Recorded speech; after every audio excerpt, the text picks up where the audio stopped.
Hello friends, welcome to my Vineeta super classes. आज हम Bihar board के गणित में वर्ग 8 का प्रश्नावली 2.2 देख लेते हैं। इससे पहले कि आप हमारे चैनल पर नए हो तो हमारे चैनल को सब्सक्राइब कर लें और बेल आइकन को दबा दें, जिससे हमारे आने वाले वीडियो का नोटिफिकेशन आपको सबसे पहले मिल सके। और अपने क्लास के सभी विषय का हल भी पाने के लिए इस चैनल को सब्सक्राइब करें। आपको हमारे चैनल पर आपके क्लास का सभी विषय का नोट्स प्राप्त हो जाएगा। आप हमारे चैनल पर जाकर देख सकते हैं। तो पहला क्वेश्चन देख लेते हैं। यदि किसी संख्या के आधे में से 1/4 घटाया जाए तो 1/8 प्राप्त होता है, संख्या ज्ञात करें। तो पहला काम माना वह संख्या x है। हम मान लिए पहला काम माना हुआ संख्या x है। अब प्रश्नानुसार यदि किसी संख्या के आधे में से वो संख्या x है, करा आधे में से, तो मान लीजिए इसको आधा कर दीजिए, x/2। 1/4 घटाया जाए तो 1/4 हो गया। कितना प्राप्त होता है? बराबर 1/8 प्राप्त होता है। एक बार फिर समझ लीजिए, माना हुआ संख्या x है तो कह रहा है आधे में से, तो x/2 कर देंगे तो आधा हो जाएगा, माइनस 1/4 घटाया जाए, 1/4 घटा दिए तो कितना प्राप्त होता है? 1/8 प्राप्त होता है। अब इसको हम लोग हल कर लेते हैं। तो सबसे पहले इसका हम 2 और 4 का एलसीएम निकाल लेते हैं। 2 और 4 का एलसीएम हमारा जो है कि 4 होगा। इसका इसमें भागा देंगे तो 2 बार जाएगा, ऊपर गुणा कर देंगे तो हो जाएगा 2x, माइनस ये 1 बार जाएगा, 1 हो जाएगा, बराबर 1/8 हो गया। अब क्या करते हैं, हम इसको तिर्यक गुणा करते हैं। इसका इसमें गुणा कर देंगे, इसका इसमें गुणा कर देंगे। तो इसका इसमें गुणा करते हैं तो 8 दूना 16x माइनस 8 बराबर ये 4 हो जाएगा। 4 का 1 में गुणा करेंगे तो 4 ही आएगा। और इसको हल करते हैं, 16x माइनस बराबर कर लेते हैं, इस 8 को उस बगल ले आते हैं तो माइनस है तो प्लस हो जाएगा। 8 + 4, ये माइनस है तो उस बगल जाएगा तो प्लस हो जाएगा, अब प्लस रहेगा तो उस बगल जाएगा तो माइनस हो जाएगा। 16x बराबर 8 4। अब x बराबर हमारा 12/16 हो गया। इसको काट देते हैं, ऐसा संख्या से काटते हैं जो दोनों से ऊपर भी कट जाए और नीचे भी कट जाए। 4 से काटते हैं, 4 3 12 और 4 से 16। x बराबर कितना हो गया? 3/4। ये हमारा हल हो गया। अगला क्वेश्चन हम लोग देख लेते हैं। यदि दूसरा क्वेश्चन देख लेते हैं। यदि किसी आयत की लंबाई और चौड़ाई का अंतर 5 मीटर है और उसका परिमिति 110 मीटर हो तो लंबाई और चौड़ाई ज्ञात करें। अब इसमें मान लेते हैं, पहला काम माना लंबाई कितना है? x है और चौड़ाई कितना है? y मान लिए। माना आयत की लंबाई x और चौड़ाई y है। प्रश्नानुसार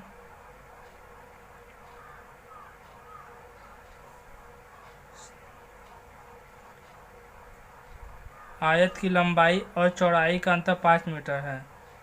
x माइनस y बराबर 5 मीटर। ये हमारा पहला समीकरण हो गया। अब दूसरा कह रहा है यदि उसका परिमिति 110 मीटर है तो आयत का परिमिति का सूत्र होता है 2 लंबाई धन चौड़ाई। तो लंबाई हमारा x है और चौड़ाई y है, यहाँ y रख दिए, बराबर कितना कर रहा है? 110 मीटर। 110 मीटर। तो इसको हल कर लेते हैं। x प्लस वाई बराबर, ये उधर जाएगा तो 110/2 हो जाएगा। अब एक्स प्लस वाई बराबर हमारा, इसको काट देंगे तो 55 आएगा। यहाँ 55 हो गया। ये हमारा दूसरा समीकरण हो गया। हम इस समीकरण को हल कर देते हैं, आपस इसको जोड़ देते हैं। समीकरण 1 और 2 को जोड़ने पर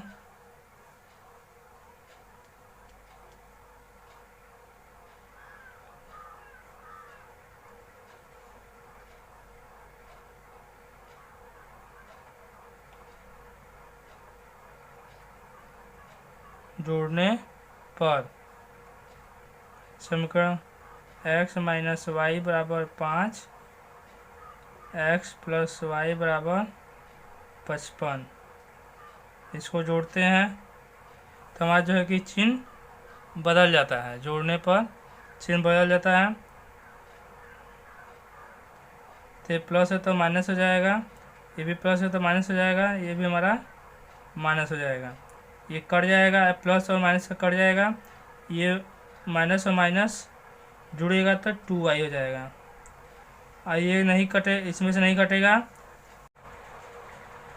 हाँ -50 हो जाएगा। 55 में से 5 घटा तो 50 गया, और माइनस चिन्ह बढ़ा है इसलिए ये माइनस चिन्ह आ गया। ये माइनस और ये माइनस कट गया। अब इधर देख लेते हैं, 2y बराबर हमारा कितना हो गया, 50 हो गया।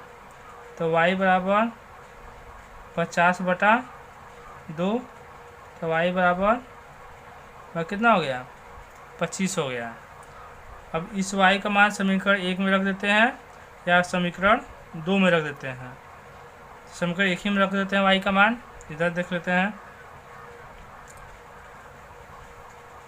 y का मान समीकरण 1 में रखने पर, तो y की जगह जो मान होगा उसके लिए रख देंगे। x माइनस वाई की जगह कितना है, 25 है, बराबर 5 हो गया। x बराबर उधर जाएगा तो माइनस है तो प्लस जाएगा, 25 प्लस 5। अब x बराबर हमारा कितना हो गया, 25 5 30। तो हमारा लंबाई x माने है, तो x का मान लंबाई बराबर कितना हो गया, लंबाई बराबर हमारा 30 मीटर हो गया। और चौड़ाई को y माने तो y का मान हमारा कितना आया है, यहाँ 25 आया है। तो चौड़ाई बराबर हमारा 25 मीटर, ये हमारा हल हो गया। अगला क्वेश्चन हम लोग देख लेते हैं। प्यारे बच्चों, इस तरह के वीडियो पाने के लिए हमारे चैनल को सब्सक्राइब कर दें। जिस क्वेश्चन तीसरा देख रहे हैं, चीनी के मूल्य में 25% की वृद्धि होने पर अब 1 किग्रा चीनी का मूल्य 32 रुपया है, तो प्रारंभ में चीनी का मूल्य प्रति किग्रा क्या था। तो माना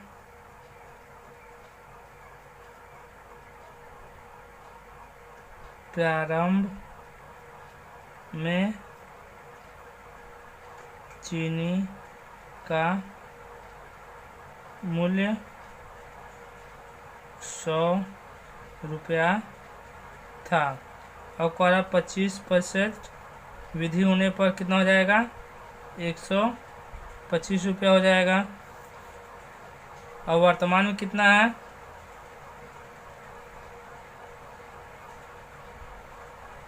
कितना 32 रुपया है, तो इसलिए 32% निकलते हैं 100/125। अब हम इसको काट लेते हैं, 25 चौका 100, 25 पाँचे 125। अब हम इसका इसमें गुणा कर देते हैं, तो 4 दूना 8 हो जाएगा, और 4 तेई 12/5। इसको हम भागा देते हैं, 5 दूना 10, 50 25,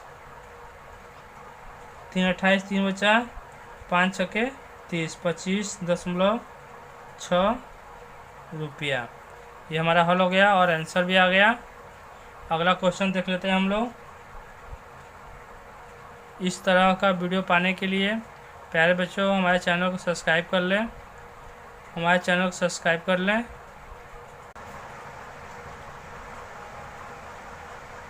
चौथा क्वेश्चन देख लेते हैं। दो विभिन्न मूल्य वाली 35 कलमों का कुल मूल्य 60 रुपया है। यदि एक सस्ती कलम का मूल्य 1.50 रुपया और एक महंगी कलम का मूल्य 2 रुपया है तो कितनी महंगी कलमें खरीदी गई? तो मान लीजिए महंगी माना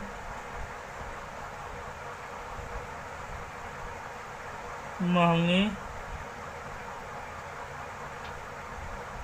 कलमों का मूल्य जो है x रुपया है। तो जब महंगी कलम का मूल्य x रुपया है तो सस्ती कलम का सस्ती कलमों का मूल्य टोटल कितना है? 60 रुपया है। 60 माइनस 2x, x माने हैं और ये एक कलम का मूल्य कितना दिया है? 2 रुपया दिया हुआ है। कहाँ गया? यहाँ 2 रुपया है, इसलिए 60 माइनस 2x और प्रश्नानुसार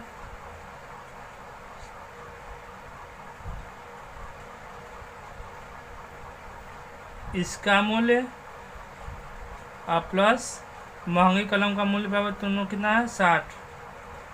तो 1.5 कोष्टक में 60 माइनस 2x प्लस ये 2x है बराबर कितना है? 60 है। और इसको हल कर लेते हैं। इसका इसमें भागा देंगे तो 15 छक्का 90, 900 हो जाएगा। एक स्थान पर दशमलव तो यहाँ आ जाएगा। माइनस 15 दूना 30,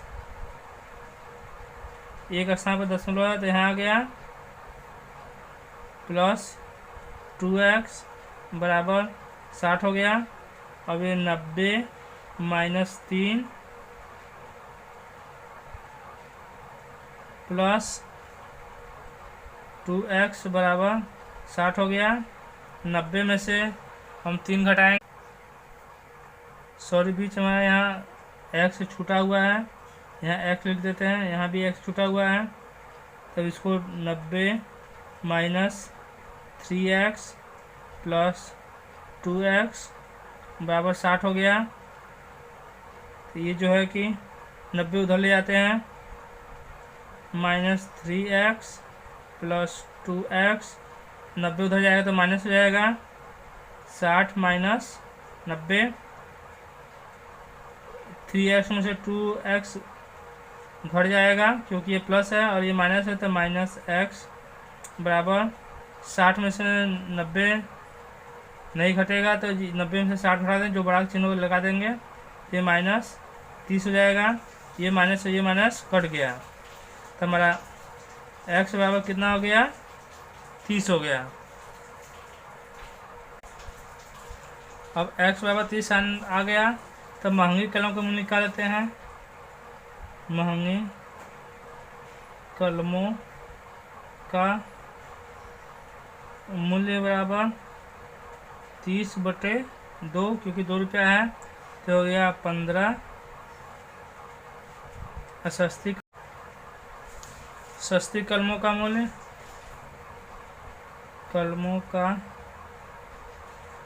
बराबर 30/1.5 है। 1.5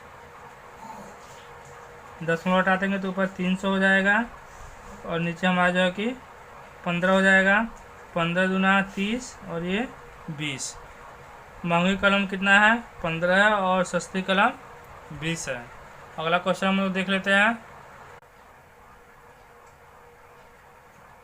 5वां क्वेश्चन, एक त्रिभुज के तीनों कोण 2:3:5 के अनुपात में है तो उनके तीनों कोण ज्ञात कीजिए। तो पहला माना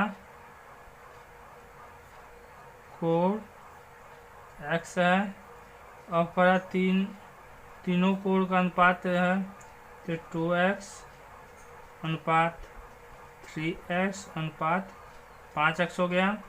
अब त्रिभुज के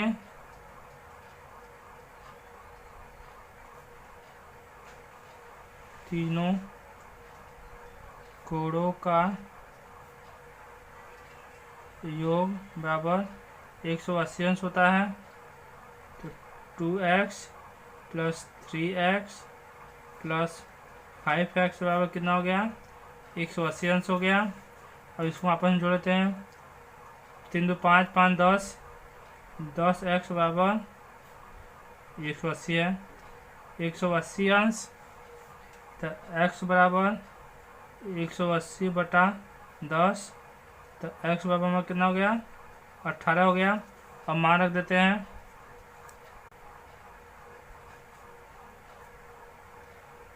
त्रिभुज का प्रथम कोण 2x है तो x जगह 2, x जगह 18 लिख देंगे। 18 बराबर 36 हो गया। त्रिभुज का द्वितीय कोण या दूसरा कोण 3x है तो 3 गुणा 18 बराबर 18 3 हमारा कितना हो जाएगा? 54 हो गया। त्रिभुज का तीसरा कोण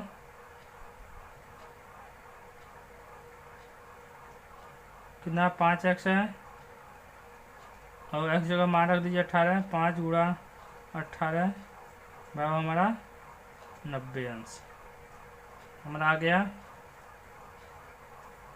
एक 36 अंश, एक 36 अंश, एक 54 अंश, एक तीसरा 90 अंश। अगला क्वेश्चन देख लेते हैं हम लोग। क्वेश्चन 6 देखते हैं। बिल्लू के पास 1 रुपया, 2 रुपया एवं 5 रुपये के कुल 160 सिक्के हैं जिनका कुल मूल्य 370 रुपया है। यदि 2 रुपये के सिक्कों की संख्या 5 रुपये के सिक्कों की संख्या की 3 गुनी हो तथा 1 रुपये की संख्या कितना है? 40 है, तो उसके पास प्रत्येक प्रकार के कितने सिक्के हैं? ये पूछ रहा है। 1 रुपया, 2 रुपया और 5 रुपये का सिक्का है और कुल मूल्य कितना है? 370 रुपया है। 1 रुपये के सिक्कों की संख्या दे दिया है 40 है और हमें 2 रुपये और 5 रुपये की सिक्कों की संख्या ज्ञात करना है। अब जब 1 रुपये की सिक्कों की संख्या 40 है, हमें 5 रुपये और 2 रुपये ज्ञात करना है। तो माना 5 रुपये के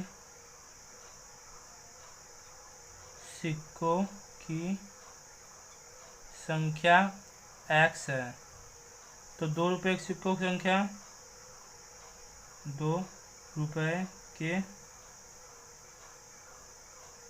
सिक्कों की संख्या जो है कितना है?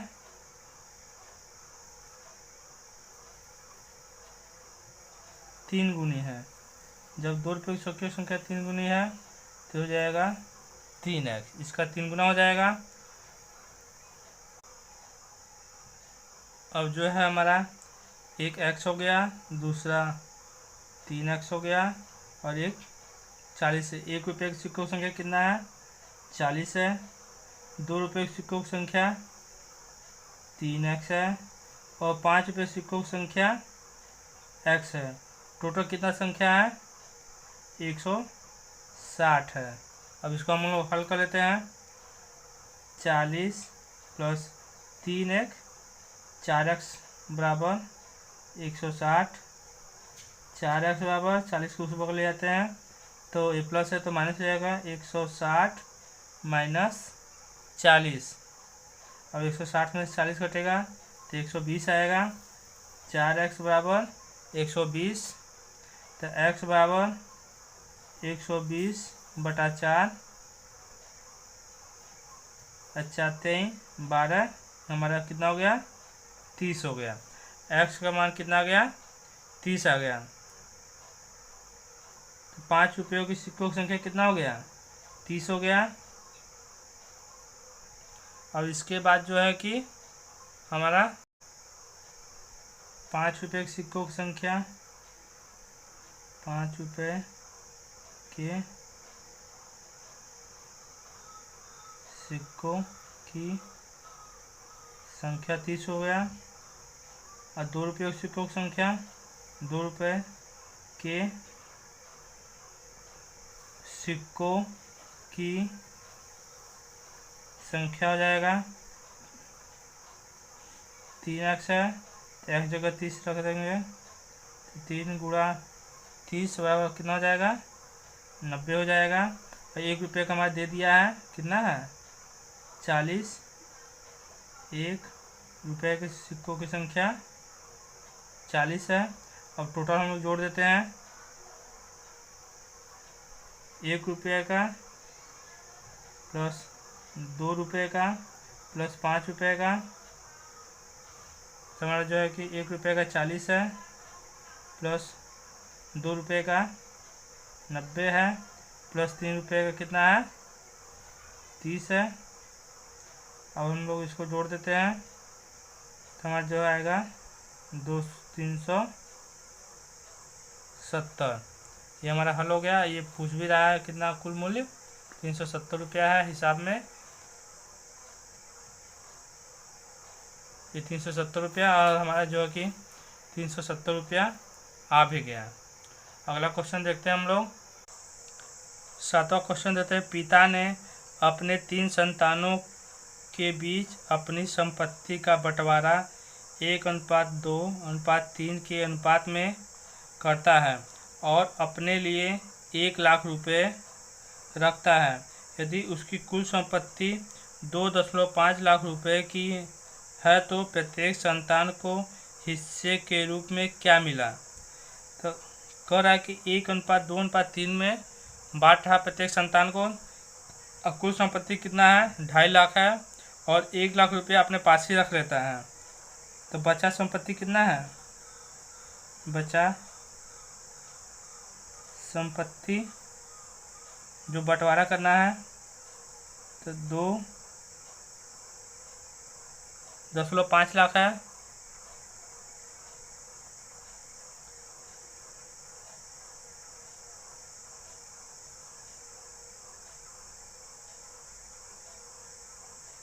-2.5 माइनस 1 लाख अपने पास रख रहा है 1.5 लाख जो कि बांट रहा है। अब इसके बाद जो है कि माना पुत्र को x रुपया मिला तो कह रहा है x अनुपात 2x अनुपात 3x 1 2 3 अब बराबर कितना है 1.5 लाख। इसको हम जोड़ लेते हैं 2 1 3 है 3 6x बराबर इसको लाख है तो इसको अंक में लिख देते हैं।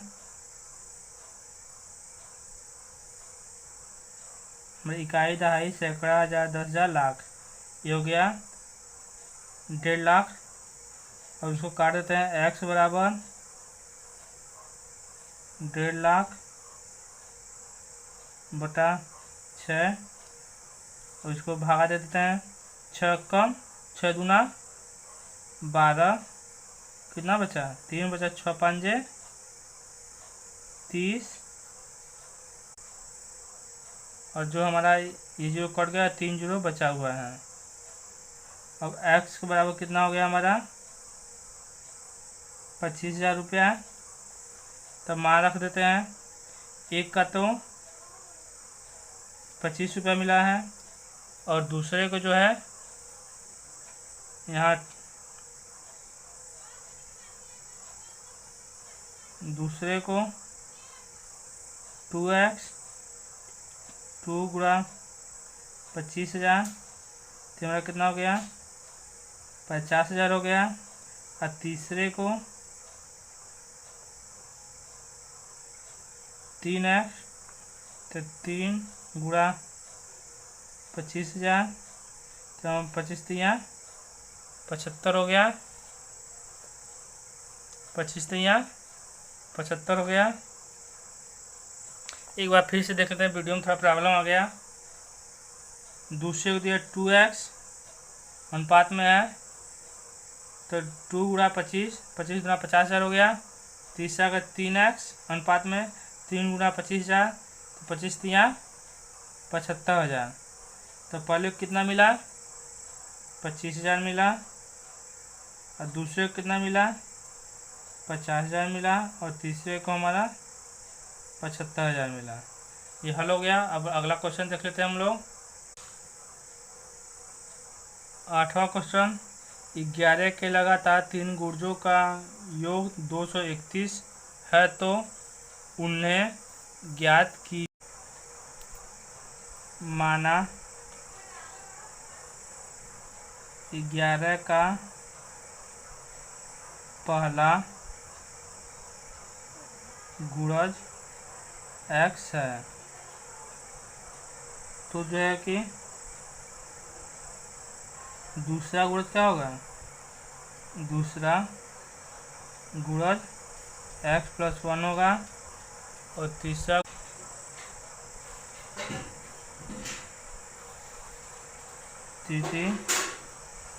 गुणज x + 2 हो गया। अब प्रश्नानुसार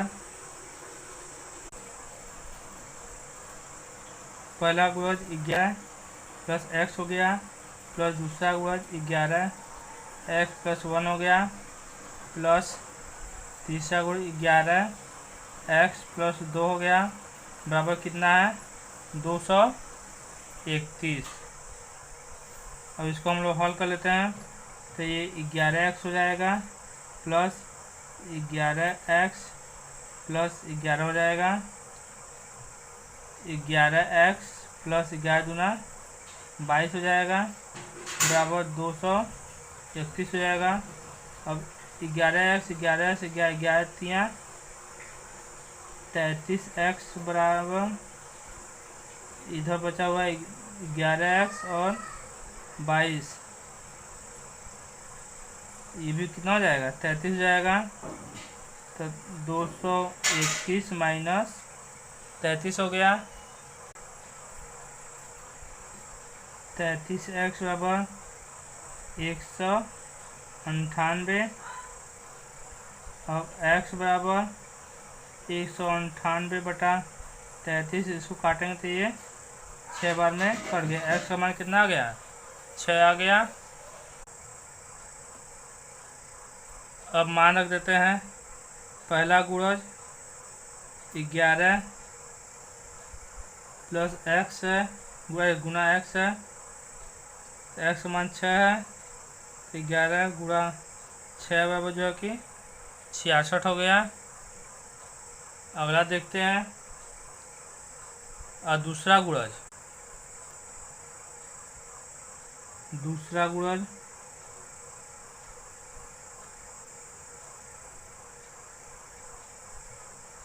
हमारा जो है कि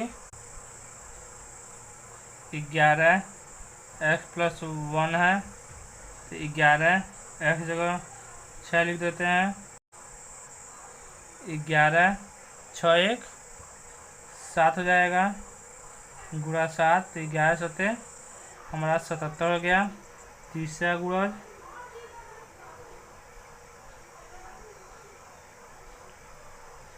11x + 2 है तो 11x जगह कितना लिख देते हैं 6 लिख देते हैं प्लस 2 11 + 6 2 8 11 88 हो गया। ये हमारा हल हो गया, तीनों माना गया। एक जो कि हमारा 66 आया, एक 77 आया और एक हमारा जो है कि 88 आया। अगला क्वेश्चन देखते हैं हम लोग। 9वां क्वेश्चन थे शंकु संसाधन केंद्र मध्य विद्यालय फरना में आयोजित बाल मेले में प्रत्येक विजेता छात्र को 2 कलम एवं विजेता को छोड़कर शेष सभी प्रतिभागियों को 1 कलम दिया गया। यदि 100 छात्रों के बीच 120 कलम दिए गए तो विजेताओं की संख्या ज्ञात कीजिए। माना कितना कलम दिया गया? x कलम। माना x कलम। इसके बाद जो है कि और विजेताओं को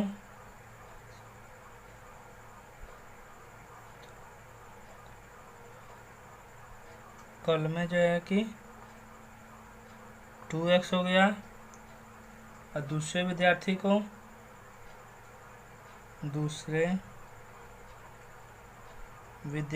को दिए गए कलमों की संख्या बराबर जो कि x हो गया। अब प्रश्नानुसार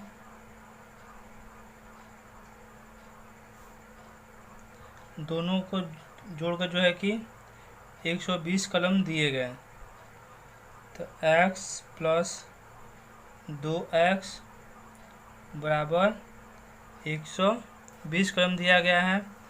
तो x प्लस 2x बराबर 3x बराबर 120, इसलिए x बराबर 120/3, तो x बराबर जो है कि 40 हो गया। ये कट जाएगा, 3 चौका 12, x बराबर कितना हो गया? 40 हो गया। और इसके बाद जो है कि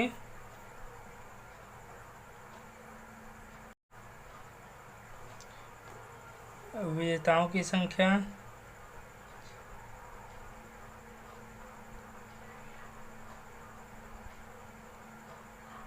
की संख्या 2x बराबर 40 है, तो x बराबर 40/2 हो जाएगा, तो x बराबर जो है कि 20 हो गया। ये हमारा हल हो गया। अगला क्वेश्चन देख लेते हैं हम लोग।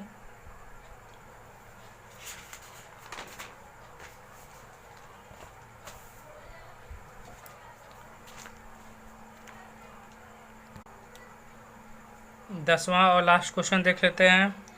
रवि के पिता का वर्तमान उम्र के तिगुने से 5 वर्ष अधिक है। 5 वर्ष बाद उनके उम्रों का योग 47 वर्ष होगा, तो दोनों का वर्तमान उम्र ज्ञात कीजिए। माना रवि का उम्र x है, तो पिता का उम्र कह रहा है कि 3 गुने से 5 अधिक है, तो 3x प्लस 5 हो जाएगा पिता का उम्र। इसके बाद जो है कि कह रहा है कि 5 वर्ष बाद, 5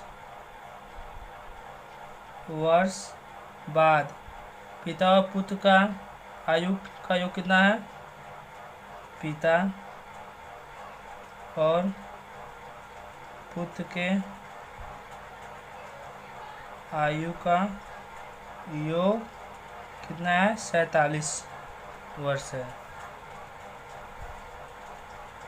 अब इसको हम लोग जोड़ लेते हैं, तो x प्लस 5 वर्ष बाद हो गया, अब प्लस पिता का उम्र 3x प्लस 5 प्लस 5 वर्ष बाद है, प्लस 5 हो गया, बराबर कितना है?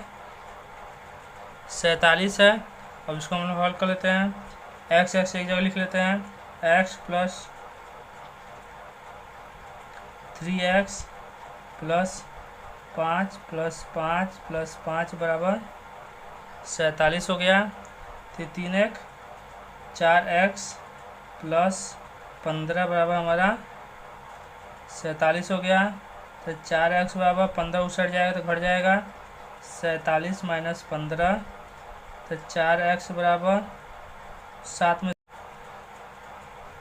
में से 5 गया 2 और 4 में से 1 गया 3। तो x बराबर कितना हुआ 8 वर्ष। अब प्रश्न, जब x का मान 8 वर्ष आ गया, रवि का वर्तमान उम्र कितना है 8 वर्ष है। ये कितना इसका उम्र है, रवि का उम्र है। तो पिता का उम्र निकाल लेते हैं हम लोग। पिता का उम्र है 3x प्लस 5। 3x प्लस 5 यहाँ माने हुए हैं हम लोग। 3x plus 5। तो x जगह x का मान रख दीजिए 3 गुणा 8 प्लस 5, 8 तरीके 24 हो जाएगा, प्लस 5 24 5 29। और रवि को वर्तमान उम्र कितना है 8 वर्ष है और उसके पिता का वर्तमान उम्र जो है कि 29 वर्ष है। इस तरह ये हमारा हल हो गया और हमारा अभ्यास भी जो है कि समाप्त हो गया। प्यारे बच्चों, वीडियो पसंद आए तो लाइक करें, चैनल को सब्सक्राइब करें और अपने दोस्तों के साथ शेयर करना ना भूलें, जिससे उनको भी आपके तरफ फ़ायदा हो सके। जय हिंद, वंदे मातरम।